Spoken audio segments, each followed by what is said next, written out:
Hello, everybody. We're back for yet another part of Let's Play Sid Meier Civilization 6 as Saladin. And despite the fact that I just spent 10 minutes of the last episode deliberating why we should attack America first, now I'm beginning to question that. Because Gilgamesh doesn't like people who declare war on his friends. Well, and since we're going to declare war on France regardless, he's not going to like us for that. And it would be easier to defend Corey, whatever this is, from American incursions, because it's, these are small cities, and it's a single target, than it would be to defend a larger portion of our empire against incursions by these here cities of the Sumerians. So, it might be safer to go offensive against them first. Either way, I don't think Teddy's going to like us too terribly much. Perhaps we should look into dividing our forces up, actually, because if we had 4 Mamluks here, that would probably be enough to actually take all of that. So let's look at how many war carts we have over yonder this way. We have 1, 2, 3... We could build that one and buy another one and have 5 Mamluks. Which might be enough, actually. Yeah. We would need a siege tower, I think. So, what I'll do is I'll send the battering ram up here. And I'll have that'll be a secondary attack force that'll go through the Americas. And I'll have a primary attack force, which is going to be about 5 Mamluks and a siege tower, and I guess my archers. That's going to go on and tear through Sipar, or maybe it'll just be there defensively.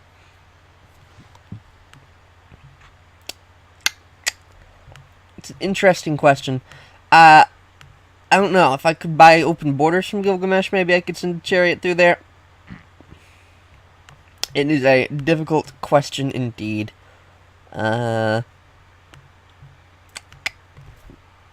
Yeah. Well, I guess we'll just send the battering ram up here, though. Honestly,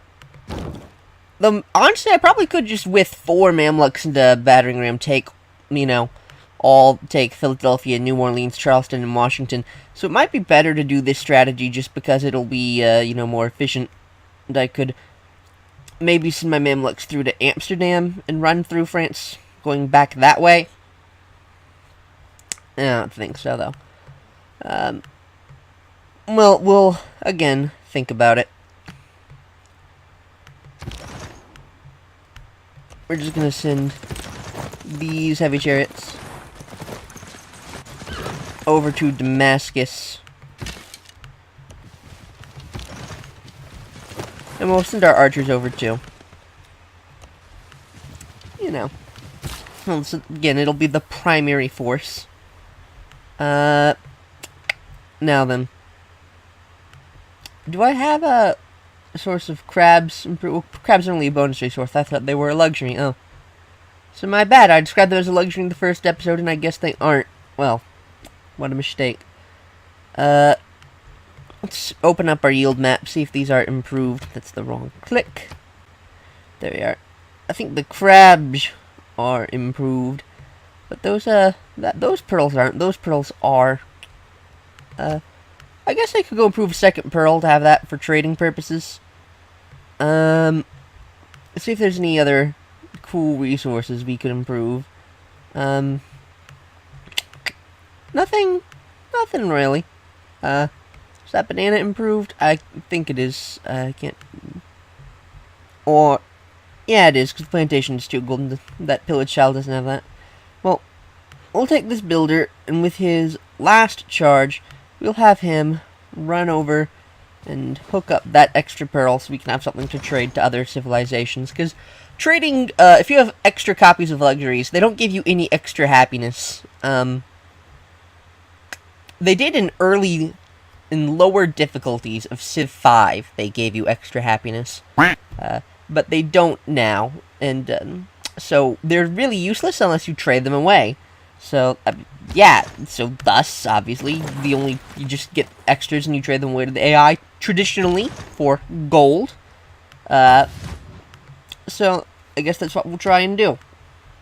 And we'll simultaneously get our two-pronged Mamluk assault on the continent ready, so that we can be the dominant race of Siberia. We are going to Arabize this more heavily than the real-life Arabs did during their conquests. And I also... Oh yeah, I remember. This is the city... This is the only city... I remember why I'm building this shrine. Because it's the only city with Islamism. And you can't build missionaries unless you have a shrine. Which is one of many factors that makes the religious victory stupidly obtuse and difficult, and that's why no one ever goes for it. But, hey, I'm not a game designer. I mean, I don't know how harshly I should criticize, but the answer is, of course, quite harshly, as I demonstrated earlier with my discussion of rocks, which I am objectively correct about, of course. You know, the number of rocks in this game is too dang high. And I will be needing a siege tower as well for my primary army. So maybe it would be better to start building that. It's 12 turns, though. It's only 7 in my capital. So maybe after I build that chariot, I'll still, even after I upgrade, I'll still be needing to work towards mercenaries before I even after I get the ability to upgrade, I'll still need to work towards mercenaries and get professional army before I actually do that. So maybe I could build a siege tower there and produce something here. I mean, it might be better to build a district in the capital, because districts are very good, and, you know, that's why you want a lot of cities, because that enables you to build a lot of districts, but, I don't know, having that siege tower seems important. So... Now then, it's probably good if I would send this trader over to start building a road to Washington, maybe. So, I don't know quite where I should send it. Maybe to Sao Paulo? I don't know if there's a trading post in this city. Because I only have like 15 tile range for my trade routes, unless there's a trading post in a city it passes through. So, let's see if there's I don't even know where you would check for a trading post, to be honest.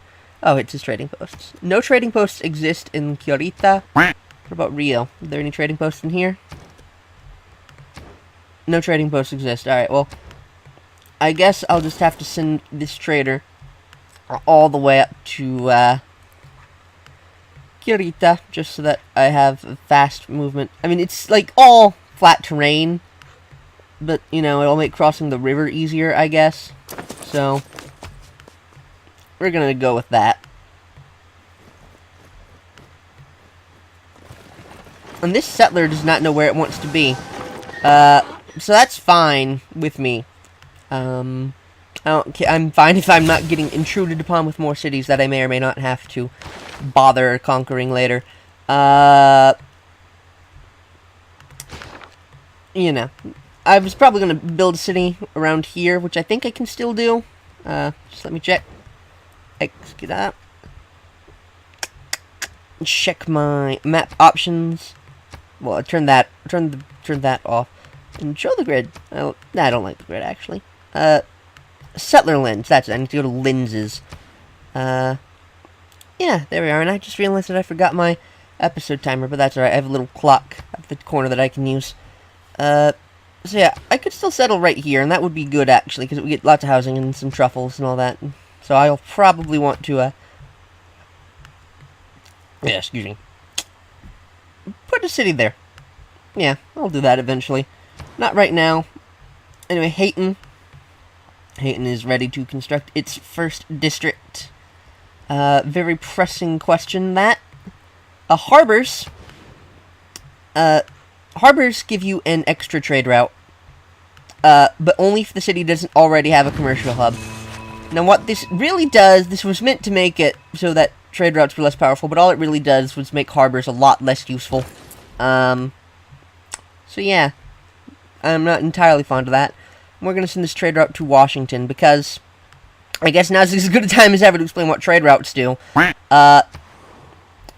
See, trade routes have a lot of functions. Alright, you have a limited number of them, but every commercial hub or harbor in your empire, provided the city which has that district doesn't have the other, will give you an extra trade route, or an extra trade route capacity, okay? You can build, traders, but you can only send them...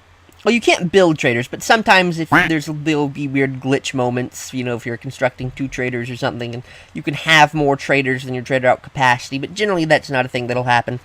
What happens is, though, you have your traders, you have a limited capacity of them, but they're really good because you put them in a city and you send them to other cities, and they'll generate roads along the way, which I'm doing right now to prepare for my offensive against Washington, but also very important is the fact that they give yields to the city that sends them. Now, if you send a foreign trade route, you're generally going to be getting gold. But if you send a domestic trade route, it'll give you more food and production and things of that nature. And Cura Beat has pretty good production, probably just because of that trade route I had it be sending. So it could get a siege tower done for this offensive.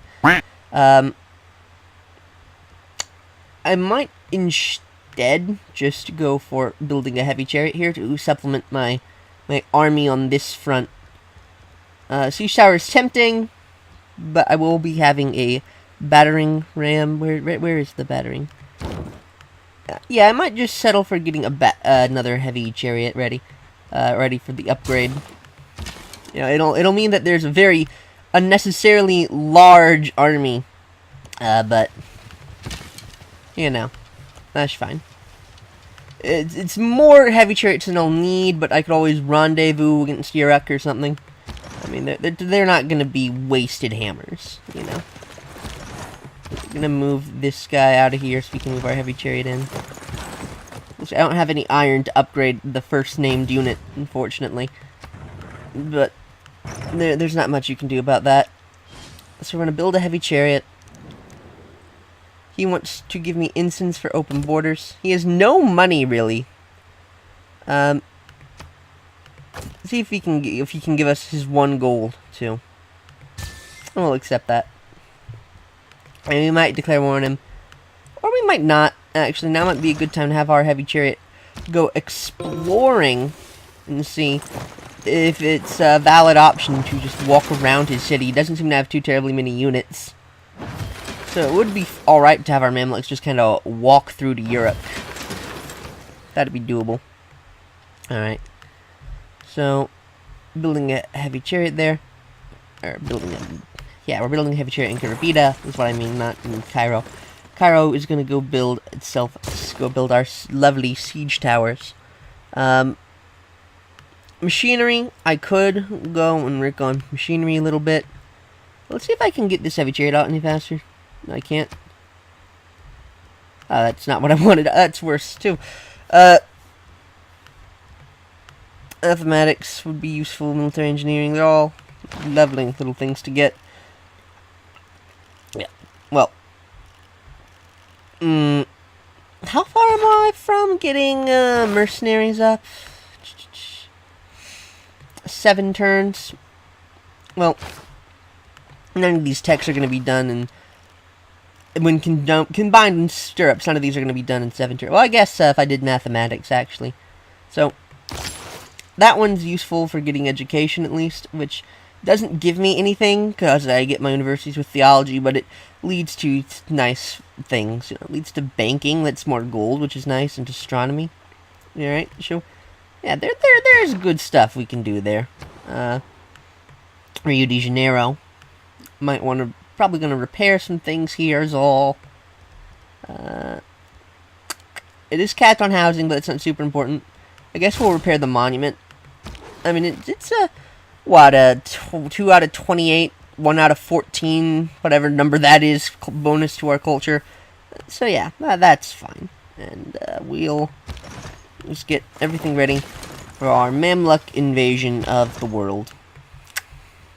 I'm going to steamroll the world just like in real life, because for those of you unfamiliar with your history, the Arabic conquests, which is the conquest of the Umayyad and Abbasid Caliphate, which is what this Arabia civilization represents, were pretty fast and quite effective. Actually, they took over one of the very large empires, stretched bits of Spain, you know, all the way through parts of modern-day Iran, I think. It's just a big, expansive empire, you know? And that's what we're gonna have. We're gonna blitz through and to destroy all these sorts of things. And none of these people are probably gonna give me much of a trade. I guess we could go trade Teddy Roosevelt and get... He doesn't have a lot of flat gold to give us for our pearls. Never mind. Well, that's not too big a thing. We're gonna finish military training, which seems like something that people would have invented earlier, but I suppose, you know, I'm not one to judge. They're giving me demands. Well, I may have to resort to my demands, but, well, that's fine. Look how that worked out for Pedro. He's got his one little city, but it has a natural wonder. That's nice, right? Yeah.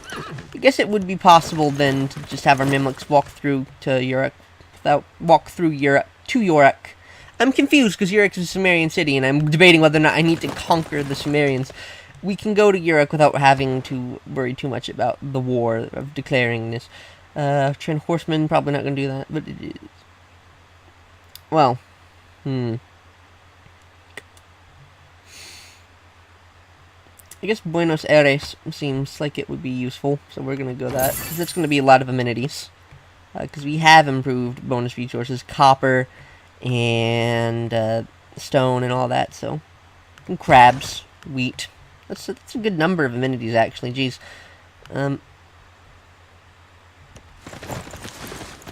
Alright. So, we've started work on mercenaries, and soon enough we'll be transferring work to stirrups, after mathematics at least, which is just kind of there as a filler tech, while Kiribita slowly produces itself a heavy chariot. But with that, next time I think we're going to finish mathematics. I think that'll do it for this episode. Next part, we're going to launch some good old-fashioned conquests. And, so yeah, I will see you all next episode.